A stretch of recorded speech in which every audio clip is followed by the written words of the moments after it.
जो गुरूर और तकब्बुर में आकर फिरौन बनने की कोशिश करता है, उसका अंजाम अल्लाह ताला बहुत भयानक फरमाता है। अस्सलामुअलैकुम वरहमतुल्लाहि वबरकातुहू। दोस्तान मोहतरम, बहुत बड़ी और बहुत ही इंपॉर्टेंट खबर मैं आप लोगों को बताने के लिए जा रहा हूं। मेरे दोस्तों, इजराइल के जुल्म का हिसाब मिलना उसको शुरू हो गया है। मेरे दोस्तों, जैसे कि आपको मालूम है कि इजराइल ने किस तरीके से मजलूम फिलिस्तीनियों के ऊपर जुल्म ढाया था, अब उसका हिसाब शुरू हो चुका है। मेरे दोस्तों, खुदा के यहाँ देर है अंधेर नहीं है। मेरे दोस्तों, एक तरीके से कहें कि इजराइल को खुदा से टकराने का अंजाम मिलना शुरू हो गया है। मेरे दोस्तों, इसके ताल्लुक से मुफ्ती सलमान अजहरी साहब का बहुत ही इंपॉर्टेंट बयान आ गया है। मुफ्ती सलमान अजहरी साहब ने किस तरीके से इजराइल को फटकार लगाई है और चेताया है, पूरी वीडियो अभी मैं आपको दिखाऊंगा। अगर आप हमारे चैनल पर नए हैं तो चैनल को सब्सक्राइब कर दें और इस वीडियो को आखिर तक जरूर देखें। आप पहले ये वीडियो देख लीजिए। मुस्तफ़ा करीम सल्लल्लाहु अलैहि वसल्लम की चिराग की रोशनी का मुकाबला अबू लहब की शरारतों के साथ। तो एक तो ये कि इस्तिआरा है, इससे पहले भी फिरौन और मूसा का, नमरूद और इब्राहिम का अलैहिस्सलाम, ये मुकाबला इस रुए अर्दी पर चलता रहा और हक व बातिल के मारके होते रहे और होते भी रहेंगे। फी जमाना हम जो हालात देख रहे हैं पूरी दुनिया में, आज जंगों के हालात जो पेश किए जा रहे हैं, लोग तो अब ये खबरें ऐसे सुन रहे हैं, किसी के यहाँ बम गिरने की, मिसाइल गिरने की, तो ऐसा लग रहा है जैसे बच्चे पटाखे फोड़ रहे हैं। लोग यहाँ खबरें लेकर के मजे ले लेते हैं, फिर फॉरवर्ड कर देते हैं। मौत इतनी आसान हो गई है कि अल्लाह के नबी सल्लल्लाहु अलैहि वसल्लम ने 1400 साल पहले ये इरशाद फरमाया था कि एक जमाना आएगा कि हरज बढ़ जाएगा। तो सहाबा ने पूछा था, ये हरज क्या है? तो हुजूर अकरम सल्लल्लाहु अलैहि वसल्लम ने इरशाद फरमाया था कि कत्ल बहुत ज्यादा होगा, एक दूसरे का कत्ल इतना ज्यादा होने लगेगा कि लोग उसकी परवाह भी नहीं करते। आज मुझे आज बताओ, दुनिया पूरी बहुत सारे इश्यूज पर बैठकें कर रही है, ग्लोबल वार्मिंग पे है, दुनिया में इन्वायरमेंट की चेंजिंग पर, मौसम का तापमान बढ़ रहा है, इस पर मीटिंगें हो रही हैं, बड़ी बड़ी तंजीमें बैठती हैं। ये ढकोसला है ये दुनिया का, ये मगरिबी दुनिया, वेस्टर्न कंट्रीज का दिखावा है। ये एनिमल लवर्स को भी बाहर लेकर के आते हैं, उनको बहुत ज्यादा कवरेज दिया जाता है। ये कुत्ते से प्यार करने वाला है, ये मुर्गी से प्यार करने वाला है। जालिमों, 40,000 नहीं 50,000 लोगों को फिलिस्तीन में तुमने ना हक मार दिया, उस पर कोई बैठक नहीं करते। मौत इतनी आसान है इंसानों की। जंग जिससे है, मुकाबला जिससे है, तुम्हारा आपस में बराबर की ताकत का मुकाबला हो तो समझ में आए कि एक दूसरे की फौजों से मुकाबला है, इधर की फौज भी मर रही, उधर की फौज भी मर रही है, लेकिन निहत्ते बच्चों का क्या कसूर? बल्कि वो गोद में आए हुए अभी जिन्होंने शऊर की आंखें भी नहीं खोली, दूध पीते बच्चों के जो कत्ल हुए हैं। तारीख में आपने पढ़ा होगा, फिरौन ने 12,000 बच्चों का कत्ल किया था, सिर्फ इस गुमान से कि उसने ख्वाब देखा था बनी इसराइल में एक बच्चा पैदा होगा जो उसकी सल्तनत को हिलाक कर देगा। ख्वाब की वजह से काहिनों ने उसको बताया था, उसने ख्वाब ये देखा था कि आसमान से एक तारा टूटकर उसकी गोद में गिरा और आग लग गई। तो नजूमियों ने उसकी ताबीर ये बताई थी कि बनी इसराइल में एक बच्चा पैदा होगा जो तेरी सल्तनत को हिलाक कर देगा। उस डर से बनी इसराइल में जो भी बच्चा पैदा होता उसको कत्ल करता था। उसने तकरीबन 12,000 बच्चों को कत्ल कर दिया था, इस डर से कि वो बच्चा तो ना पैदा हो जाए जो मेरी सल्तनत को हिलाक करने वाला है। और वो मूसा अलैहिस्सलाम थे, पैदा भी हुए और फिरौन के घर में ही पले। अल्लाह का निजाम है। लेकिन मैं यहां इसलिए बता रहा हूं, फिरौन जुल्म में पूरी दुनिया में मशहूर है। वह औरतों को भी जालिम इस तरह से मारा है कि जिसकी तारीख में मिसाल नहीं मिलती। लेकिन मैंने अपनी जिंदगी में देखा आज के जमाने में इजराइल नाम से एक नाजायज हुकूमत पर काबिज शख्स ने 12,000 नहीं 50,000 लोगों को साल भर में कत्ल कर दिया। ये तारीख का भयानक चेहरा है। आज लोग इसको हल्के में ले रहे होंगे। न्यूज वाले एक तरफा रिपोर्ट करते हैं क्योंकि इनको इनके बाप दादाओं से डर है, जहां की खाते हैं वहां की गाते हैं। लेकिन बाद को ये सच्चाइयां जनरेशन में मुंतकिल होती रहेंगी। कभी तो आएगा कोई इंसाफ की नजर रखने वाला। और इंसानियत का कत्ल कितना बड़ा कत्ल है। एक शहर के 50,000 लोगों को कत्ल कर देना, और ऐसे कि वहां की इमारतें पूरे राख के मलबे में चली गई। सदियां लग जाती एक शहर को बसने में, एक घर को बनाने में आदमी की अपनी जिंदगी गुजर जाती है। क्या क्या अरमानों से घर बनाते हैं, लेकिन एक पल में किसी का घर उजाड़ दिया। उसके सामने तड़पते हुए उसके बाप की लाश हो, मां की लाश हो।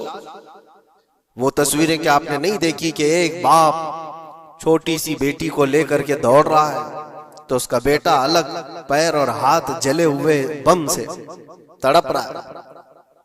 वो किसके दर्द को देखे। यहां तक कि मैंने देखा कि बेटी को बाप ये नसीहत कर रहा है, थोड़ा और सब्र कर ले बेटा, शहादत मिलने वाली है। कौन करता है ये? मौत से पहले अपने बच्चे को इतनी तलकीन कर दे।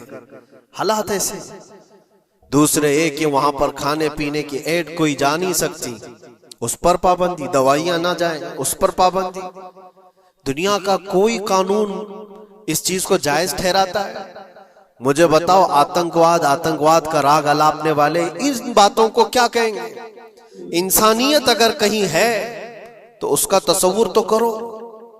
किसी के फंडामेंटल राइट्स होते हैं, बेसिक राइट्स होते हैं, खाना पीना, ये उसका इंसानी हक है। दुश्मनी तुमसे जिनकी है उनके साथ मुकाबला करो, आम शहरियों के साथ नहीं। मुखबिर सादिक रसूल अकरम सल्लल्लाहु तआला अलैहि वसल्लम की तालीमात देखो। जिहाद को लेकर जो प्रोपेगेंडा तुम फैलाते हो और हर चीज को जिहाद का लफ्ज दे करके एक ऐसा नैरेटिव क्रिएट करते हो कि लोगों के दिमाग में एक प्रोपेगेंडा फैल जाए। आओ मैं तुम्हें सुनाता हूँ, रसूल पाक सल्लल्लाहु तआला अलैहि वसल्लम जब सहाबा जिहाद में जाते तो उनको किन बातों की तलकीन करते थे।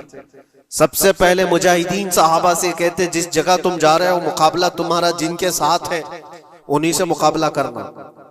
जो तुम्हारे खिलाफ तलवार उठाए उसके खिलाफ तुम तलवार उठाओ। और रास्तों पर बैठे हुए बूढ़ों को हाथ ना लगाना, किसी औरत के साथ छेड़छाड़ ना हो। हामला औरतें अगर कैद में आ जाएं तो उन्हें छोड़ देना। ये हुजूर पाक सल्लल्लाहु अलैहि वसल्लम की तालीमात है। हत्ता के रसूल करीम सल्लल्लाहु अलैहि वसल्लम ने फरमाया, जिस शहर में तुम्हारा गलबा हो जाए, तुम गालिब आ गए वहां की फौज पर, तो वहां के रहने वालों के बच्चों को ना जुल्म करना, उनको ना पकड़ना। फिर तालीमात में ये है, वो चाहे जिस मजहब के भी लोग हैं उनके माबदों को, उनकी इबादत गाहों को खत्म नहीं करना, उनकी इबादत गाहों को तोड़ फोड़ ना करना जिस शहर में तुम जा रहे हो। यहां तक कि हुजूर अकरम सल्लल्लाहु अलैहि वसल्लम की तालीमात तो देखो, हुजूर ये तक फरमाते थे मुजाहिदीन सहाबा को कि जिस शहर में तुम जा रहे हो वहां के दरख्तों के पत्ते भी ना उखाड़ना, दरख्तों को भी ना नुकसान पहुंचाना। जंगी तालीमात को आज कोई नजर में नहीं रखता है। दुनिया कहती है कि जंग के दौरान भी कुछ उसूल होते हैं, लेकिन कोई उसूल नहीं। हमने देखा है जिसकी ताकत है उसका बोलबाला है। ये दुनिया उनके खिलाफ कभी कोई बात नहीं करती। आज से तकरीबन 20 साल पहले भी इराक की क्या हालत थी आपने देखा होगा। एक झूठे प्रोपेगेंडे की वजह से पूरे इराक को तबाह किया गया। आज तक वो संभल नहीं पाया। न्यूक्लियर पावर इराक के अंदर मौजूद है, उसके रिएक्टर वहां पर मौजूद है। क्या क्या चीजें उस जमाने में फैलाई गई। सोशल मीडिया तो नहीं था उतना। दुनिया ने ये मान लिया कि हाँ दादा कह रहा है तो होगा, और हमला किया इसी बुनियाद पर। 20 साल हो गए, आज तक इराक में कोई न्यूक्लियर पावर प्लांट नहीं नजर आया, कहीं नहीं। एक झूठे प्रोपेगेंडे की वजह से वहां के कितने लाख लोगों को बेघर होना पड़ा है पता है। कुछ जगह ऐसी हैं जहां बम बरसाए गए, आज तक वहां कोई सब्जा नहीं उगता, कोई वहां पर फसल नहीं होती। मैंने खुद अपनी आंखों से देखा एक नया मैदान जिसपे लोग फुटबॉल खेलते थे, चंद सालों के बाद देखो तो पूरा मैदान कब्रों से भरा हुआ है। कब्रें हैं वहां पर, पूरी कब्रें हैं। लोगों को जनाजा उठाने के लिए लोग नहीं मिलते। मौत इतनी आम कर दी गई थी, इन बातों को कोई कहता है? आपने सुना कभी अबू गुरैब जेल के मुतालिक? कैदियों के साथ जो वहशियाना सलूक किया इन गोरों ने, अल्लाह की पनाह, बहुत सख्त किस्म के, दुनिया में बदनामे जमाना जेल उसको कहा जाता है। हर तरह की वहां पर कैदियों के साथ आजमाइशें हुई, हर तरह की। उन पर कुत्ते छोड़ देना, उनकी शर्मगाहें काटना, उन पर पेशाब करना, हर चीज जो इंसानियत सोज है, इंसानियत को जला देने वाली, ये सारी हरकतें की गई। दुनिया खामोश है उस सिलसिले में। क्यों? सुपर पावर के 1000 गुना भी हजम कर लिए जाते हैं। छोटा मुल्क या गरीब आदमी कोई बात करे तो सारे उस पर टूट पड़ते हैं। आज मैं एक चीज आपको बताना चाह रहा हूं कि ये कोई नई चीज नहीं है जो हो रही है आज दुनिया में, ये फैलने वाली है और कयामत के करीब हम आ चुके हैं। हो सकता है दुनिया पूरी जंगों के लपेट में हो, जो रसूल पाक सल्लल्लाहु अलैहि वसल्लम ने इरशाद फरमाया, कत्ल इतना बढ़ जाएगा कि 100 लोग हों तो 99 मर जाएंगे, एक बच जाएगा।